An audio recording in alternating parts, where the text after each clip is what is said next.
Խաղաղություն ձեզ սիրելի քույր եղբայրներ, փառք Տիրոջը այսօրվա համար։ Ես նախ ուզում եմ մեր Իսպանիայի քույր եղբայրների, Եվրոպայի քույր եղբայրների կողմից ձեզ բարևներ փոխանցել։ Տերը օրհնի ձեզ, ես էլ կփոխանցեմ անպայման։ Փառք Տիրոջը, մենք բոլորս մեկ հոր որդիներ ենք, քույրեր, եղբայրներ, եւ Աստված ինքը մեզի ընտրեց դեռ մեր մոր որովայնից եւ մեզի կանչեց, որպեսզի իր այդ հավիտյան ապրենք, ոչ թե միայն երկնքում, այլ նաեւ երկրի վրա։ Հիսուսը տոնի վերջին օրը կանգնել էր ու կաղաղակեր ու կսեր. «Ան որ ծարավ է, թող ինձի գա»։ Ես այս համարները որ նայում էի, ասում եմ 7 օր տոն էր, ինչի Հիսուսը վերջին օրը կանգնեց, աղաղակեց ու ասեց. «Ան որ ծարավ է»։ Ես հասկացա, որ Հիսուսը մի ցավալի բան տեսավ Աստծո ժողովրդի մեջ, որ տոն էին կատարում, որ ուտում էին, խմում էին, մեկը մյուսին շնորհավորում էին, բայց Աստծո ծարավը չունեին։ Եվ Հիսուսը ցավացող սրտով կաղաղակեր եւ կասեր. «Ան որ ծարավ է, թող ինձի գա»։ Ինչ է կարծում, սիրելի քույր եղբայրներ, այսօր Տերը նույնը մեզի չի ասում։ Եվ նա որ ծարավ չի, նա չի կարող Տիրոջը գալ։ Դրա համար Երեմիան ասում է, որ իմ ժողովուրդս երկու հանցան գործեց, Երեմիա 2:13, զիս կյանքի աղբյուրը թողեցին, իրենց ծակոտ գուբեր շինեցին, ծակոտ գուբեր, որ իրենց մեջ ջուր չի կարող պահել։ Բայց մենք այսօր գիտենք, որ կյանքի աղբյուրը մեր հայրն է, որ բխեցրեց այդ ջրերը Հիսուս Քրիստոսի միջոցով, եւ Եբրայեցիների 2-րդ գլխում Հիսուսն ասում է. «Ես եղբայրներիս մեջ ու ժողովի մեջ քեզ պիտի գովեմ»։ Մենք այսօր հավաքվել ենք գովելու մեր Տիրոջը։ Բոլոր այն անձնավորությունները, ովքեր հակառակորդի կողմից շատ խոցվել են, սիրելի քույր եղբայրներ, եւ այն ժամանակ, երբ որ հանդիպեցին Քրիստոսին, իրանց խաղաղությունը գտան, այսօր գովում են Տիրոջը, որովհետեւ հասկացել են, որ կյանքը, խաղաղությունը, ճշմարտությունը մեկ Աստծո մեջ է։ Կա մեկ ճշմարիտ Աստված, Հայրը, Որդին եւ Սուրբ Հոգին, որ Հայրը մեզի իր անունով կանչեց։ Սրա համար կարող ենք ասել փառք քեզի Տեր Աստված։ Մենք սրտանց ասենք փառք քեզի Տեր Աստված, որովհետև մենք վայելել ենք Տիրոջը եւ տեսել ենք, որ անիկա եւ բարի է եւ քաղցր է։ Եվ այսօր Տերը շարունակում է մեզի հետ խոսել, սիրելիներ։ Այս վերջերս մենք ճամբար ունեինք Իսպանիայում եւ եղբայրների սրտին դրված էր խոսելու Սաղմոս 73:23-ից 25 խոսքերը։ Եվ ես էլ կուզենամ այսօր մի փոքր ինչ-որ այս համարների մեջ Տերը ինձ սովորացրել է, ինչ-որ ես վայելել եմ, ուզում եմ ձեր հետ կիսվեմ, սիրելիներ։ Եվ Տերը ինչ նոր որ տալիս ասում է, միասին բաժնեկից եղեք, մեկը մյուսին բաժանեք, որպեսզի այս շնորհքը, ուրախությունը, խնդությունը իմ ժողովրդի մեջ լինի։ Տերը երբեք չի ուզում, որ իր ժողովուրդը մի աչքով երկինք նայի, մի աչքով ուրիշ տեղ նայի։ Տերը ուզում է, որպեսզի լիարժեք մեր հայացքը երկինք լինի։ Տերը ուզում է, որպեսզի մենք ամեն ժամանակ սրբության սրբոցում լինենք, որովհետև այնտեղից է կյանքի աղբյուրը գալի մեր վրա։ Սիրելիներ, մի ցավոտ վիճակ եմ տեսնում, նախ կուզենամ այս համարի շուրջ զրուցեմ, նոր մյուս համարների շուրջ կզրուցեմ, սիրելիներ, Առաջի Կորինթացիների 6-րդ գլխի 19 եւ 20 համարները այսպես է ասում. Չեք գիտեր, որ ձեր մարմինները տաճար են Սուրբ Հոգիի, որ ձեր մեջն է, որ Աստուծմե առակ, ու դուք ձեր անձին Տերը չեք։ Քանզի գնով ծախու առնվեցաք, ուստի փառավորեցեք Աստված ձեր մարմիններու ու հոգիների մեջ, որոնք Աստծուն կպատկանեն։ Գիտեք, սիրելի քույր եղբայրներ, շատ ժամանակ մեր անկումները գալիս են այն բանից, որ մենք ասում ենք, Տեր, դու ես մեր Տերը, բայց շատ կարևոր հարցերի մեջ, շատ լուրջ ընտրությունների ժամանակ մենք տեսնում ենք, որ մեր Տերը մենք ենք։ Եվ մենք տեսնում ենք, որ մեր սիրտը, որ ձգտում է մեր փափագը, մեր ընտրությունը, մեր ընտրած ճանապարհը, եւ հետո տեսնում ենք, որ մենք խոցվում ենք։ Եվ նորից գալիս ենք Տիրոջ առջև եւ ասում ենք. Տեր, ներիր մեզի, որովհետև այս անգամ էլ սայթակեցի, այս անգամ էլ ավետարանի ճշմարտությանը չնայեցի, որ ես քեզ ասում եմ դու իմ Տերն ես, բայց ոչ ամեն ժամանակ, ոչ ամեն ընտրության ժամանակ, ոչ ամեն որոշումների ժամանակ։ Դրա համար Պողոս առաքյալն ասում է, դուք գնով ծախու առնվեցաք, ուրեմն Տիրոջը ձեր մարմինների եւ ձեր հոգիների մեջ նրան փառավորեցեք, որովհետեւ դուք իրան կպատկանեք։ Սա շատ խորն է խոսացել իմ սրտի մեջ, սիրելիներ, այս համարները ես ուզում եմ, որպեսզի սա կյանք դառնա, ու երբեք ոչ մի որոշումների մեջ ես չնայեմ իմ չար ու խաբեբասիրտը ինչ է ուզում, իմ մարդկային բնավորությունը ինչ է հոտոտում, ինձի իմ ոտքերը սուր են տանում, այլ ես ուզում եմ, որպեսզի ամեն բանի մեջ Տերը փառավորվի, ես կուզեմ, որ իմ ամեն կյանքի ընթացքների մեջ Աստծուն գովաբանեմ, սիրելի քույր եղբայրներ։ Եվ մենք մի ծանր վիճակ ենք տեսնում 73 Սաղմոսում, սիրելիներ։ Մեզանից շատերը գիտեն Սաղմոսի ընդհանուր վիճակը, որ Ասաբը ինքը հայտնվել էր մի ծանր վիճակի մեջ, եւ անգամ ինքը ասում է, մազ մնաց, որ իմ ոտքերը սայթակեին։ Իրան թվում էր, թե ինչ-որ մի մազ էր իրան բռնել։ Բայց մյուս համարների մեջ մենք տեսնում ենք, որ ոչ թե մազն էր իրան բռնել, որ ինքը չսայթակի, այլ Աստված էր նրա ձեռքից բռնել, սիրելիներ։ Մենք որ կարդում ենք, տեսնում ենք, որ Ասաբը արդեն հասել էր այն վիճակին, որ հայտարարում էր, որ ես նախանձում եմ ամբարիշտներին, նրանք հաջողակ են, նրանք բոլոր իրանց գործերի մեջ հաջողություն ունեն, Տիրոջը կփորձեն ու ապավով այդտեղից դուրս կգան, բայց ասում եմ մինչև որ մտա Տիրոջ սրբարանը, մի բան հասկացա, որ այդ մարդիկ, այդ ամբարիշտները, թեև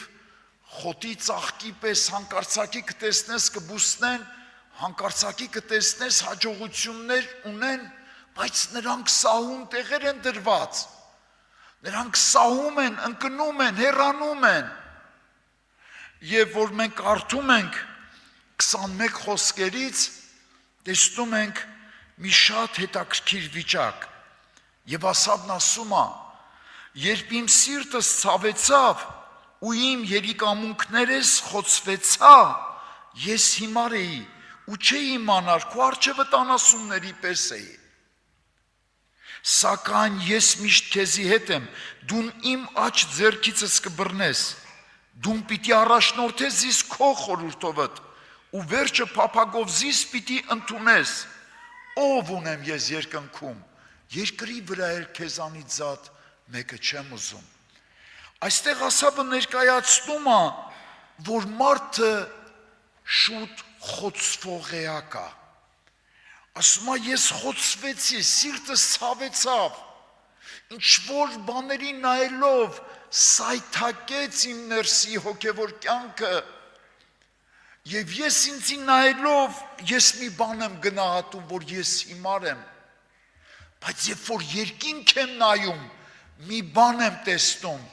որ իմ ներսս մի հիմք կա, իմ ներսում մի հաստատություն կա, ես միշտ քեզի հետ եմ։ Սա շատ կարևոր բան է, սիրելիներ, որ ես ու դու միշտ այս բանը տեսնենք, որ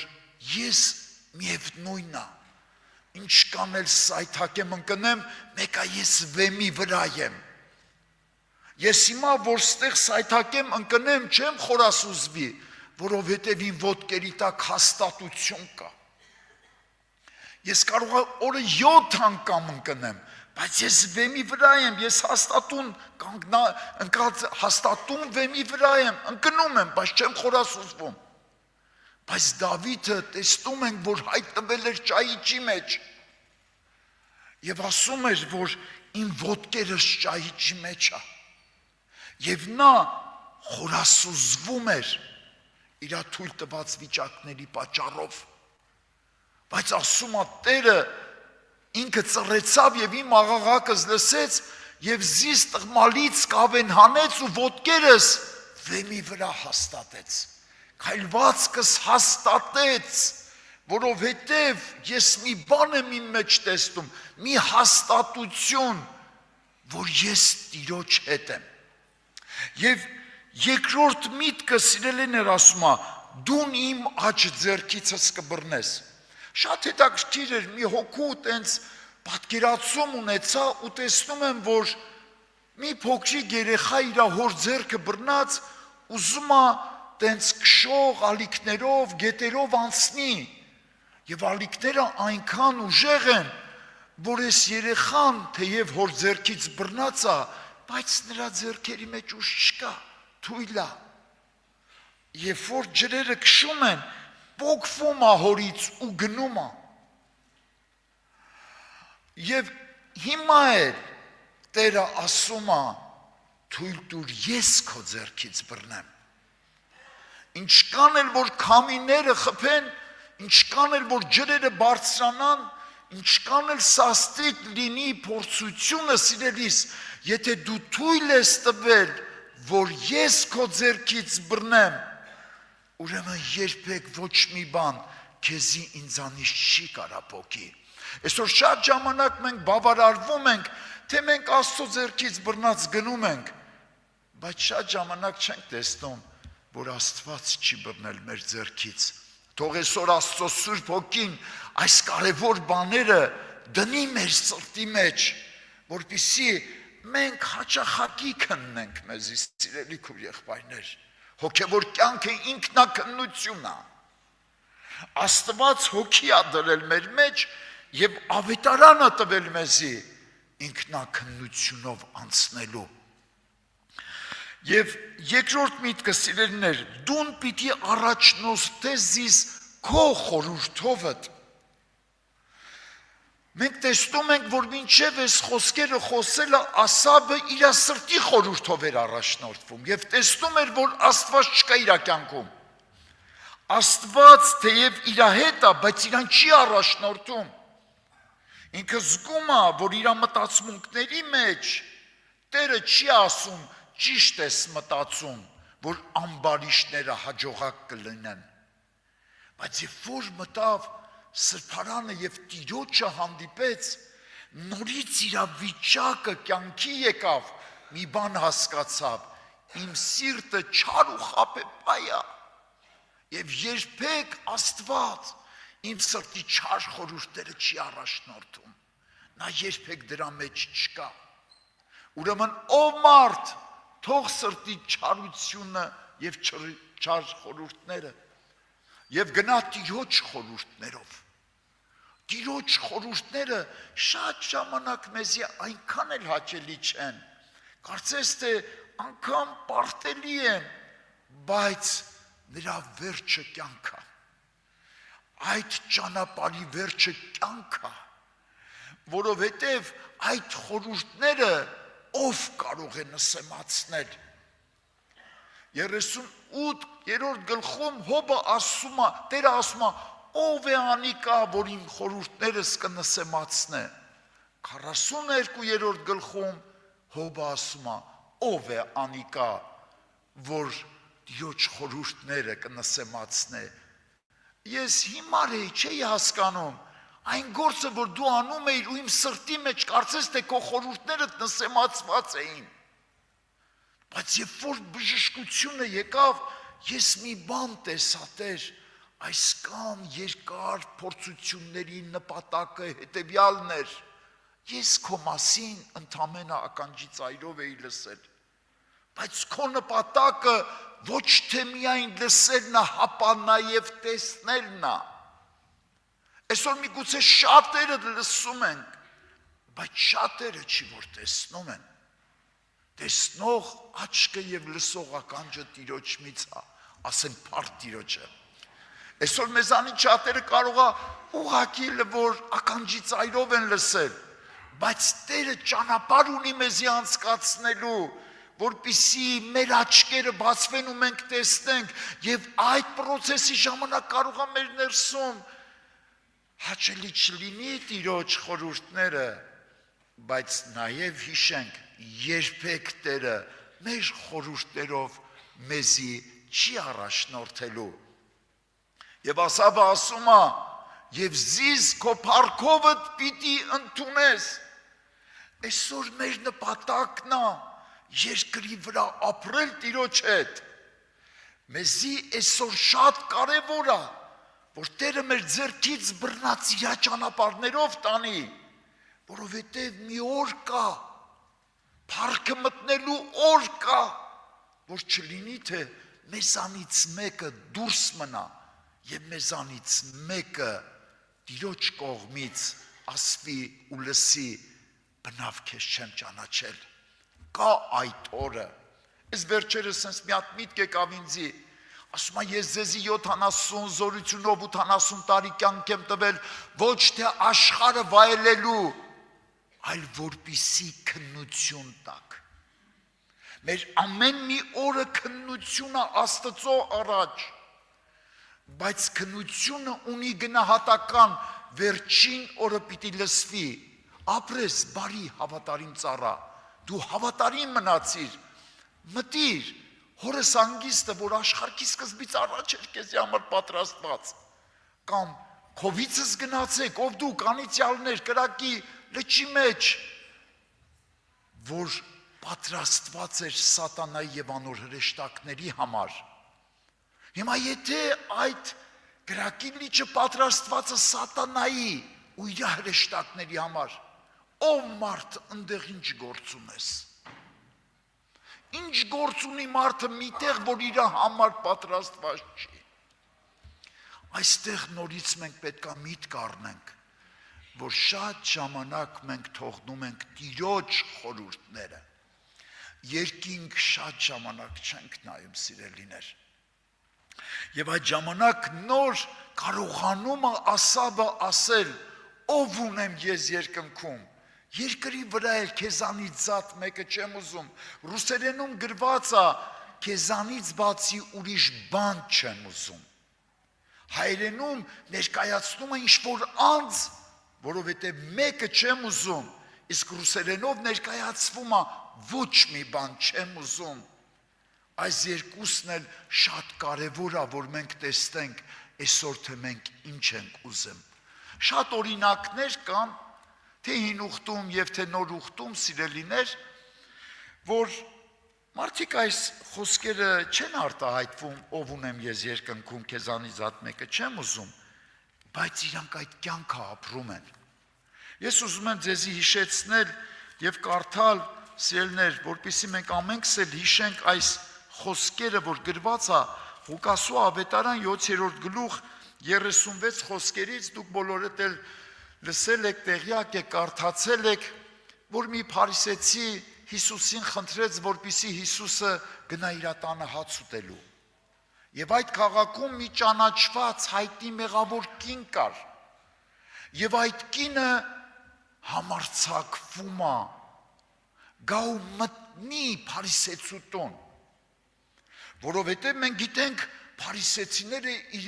իրենց ինչքան էին բարձրացրել, որ մեղավոր մարդը անգամ իրավունք չուներ իր տան կողքով անցնելու, կքարկոծեին ու կամ ինչպես ասես, որ նրանց չէին անարգի, բայց քանի որ Հիսուսը այդ տան մեջ էր սիրելիներ, ինչ որ ուներ, ամենաթանկարժեքը ուներ, մի շիշ յուղ ուներ, այդ մի շիշ յուղը արժեր ամբողջ մի տարվա աշխատավարձ, որ մարդիկ օժիտ էին պահում իրանց կյանքում, և իր ամբողջ ունեցվածքը իր ձեռքը վերցրած, ինքը իր անձը ուրացած, որ կարող է փարիսեցին բոլորի մոտ անարգել, անգամ նրան տենց վշտացնելով իր տնից դուրս անել, դու ով ես մեղավոր կին, որ իմ տունը մտնես, բայց նա եկավ համարձակությունով, որտև Հիսուսը ընդեղ էր, և մտավ ու Հիսուսի ոտքերը յուղովոցում էր, արցունքներով լվանում էր նրա ոտքերը, սիրելիներ, և իր մազերով սրբում էր։ Մենք կարող ենք ասել, որ այս մեղավոր կինը ասում է, ով ունեմ ես երկնքում, երկրի վրա էլ քեզանից զատ մեկը չեմ ուզում։ Ես այս հոգին տեսնում եմ այս կնոջ մեջ, սիրելիներ, որովհետև սրանք ամբողջությամբ օրինակ են մեզի համար։ Ինչպես ես քայլում, որ Տերը փառավորվի, ինչպես է քո կյանքի ընտրությունը և ճանապարհները, որպեսզի Տերը գովաբանվի, սիրելի քույր եղբայրներ։ Ես չեմ ուզում ժամանակի առումով կարդալ, բայց ուղղակի կուզեմ հիշեցնել Պետրոսին, որ Պետրոսն ասում էր, ով Տեր, պատրաստ եմ քեզի համար մեռնելու էր։ Երբ որ եկան Հիսուսին ձերբակալելու, ինչ տեղի ունեցավ, սուրը հանեց Պետրոսը և համարձակություն ունեցավ։ Այդ ուղարկված հերովդեսականները, փարիսեցիները, որ զորք էին ուղարկե, որ իրանց համար, հլը այսօր փորձվենք մի հատ միլիցիոների ականջ կտրենք, մեզի ինչ կանեն, բայց ինքը համարձակվեց և նրա ականջը հանեց, գիտեք սա ինչից էր, որովհետև Պետրոսը իր հոգու մեջ մի բան ուներ, ով ունեմ ես երկնքում, երկրի վրա էլ քեզանից զատ մեկը չեմ ուզում։ Ստեփանոսը նույնը կանգնել էր և համարձակությամբ հրեաներին հանդիմանում էր, ով դուք խստապարանոցներ, որ ամեն ատեն Սուրբ Հոգին հակառակ կկենաք, և ինքը գիտեր, որ իրան պիտի քարկոծեն, պիտի սպանեն, բայց ինքը երկինք էր նայում և նորից նույն բանն էր ասում, երկրի վրա ոչ մի բան չեմ ուզում, քեզանից զատ մեկը չեմ ուզում։ Տերը թող այսօր այդ հոգիներ մեջ հաստատի, սիրելիներ, ով է համաձայն։ Ես համաձայն եմ, սիրելիներ, ամեն օր թող այս հոգինի մեջ հաստատի և ամեն օր ես կարողանամ սրտանց ասեմ, Տեր, քեզանից զատ մեկը չեմ ուզում։ Եկեք գանք Տիրոջ առջև և փառք տանք Տիրոջը, սիրելիներ, իր բոլոր ողորմությունների համար, իր կատարած բոլոր գործերի համար, որ ով էինք մենք և այսօր իր տան մեջ ենք։ Մենք այսօր հաղթական ենք, որովհետև մենք իր տան մեջ ենք։ Ինչքան էլ սայթաքենք ընկնենք, ինչքան էլ սխալվենք, մենք մեր հաղթության նշանն է, որ մենք Տիրոջ տան մեջ ենք։